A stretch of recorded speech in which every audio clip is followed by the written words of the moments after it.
mày mãi cho YouTube bạn nhắm mũi ạ. Sao mày mấy chiếng không? Cho YouTube chứ. Đập bà đấy. Có đập bà như là máy canh. Với style rất toàn style. Mua đây. Đập bà để ai đập bà. Sao mày mê không ơi? Qua dưới đập bà. Để đó không man và có chơi chứ nó. Rồi ba. Akun. Anh em tôi hút tốc ca bị ai mà. Inverter driver.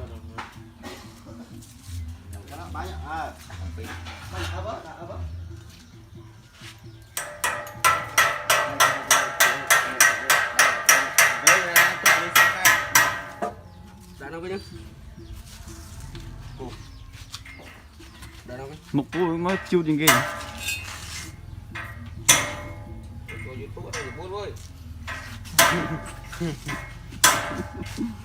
Ở coi ở đâu mà kia đâu mà Sài chiêng bài cọ. rồi chiều mà chơi món đội nhom thiệt á. Nhom tạo hàng em nãy chiều bài cọ. Học liền ném nó lên sai chắc.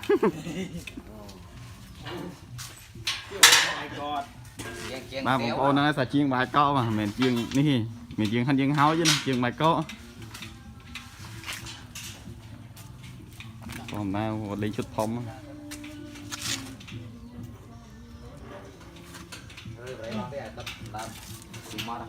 Đã vừa chanh xanh hơi trúc mà.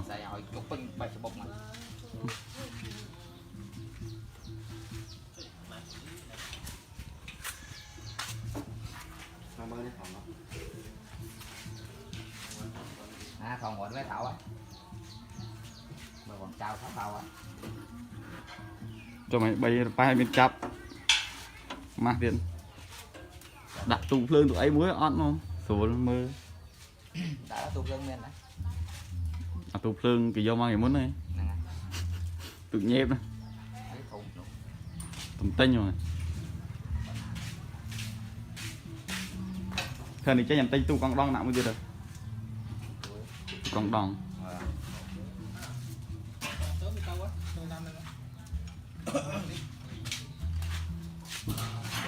Căn bị ô lê bóng ô này. Cầm phải chui follow phát phát. Thì này là nè mũi phong.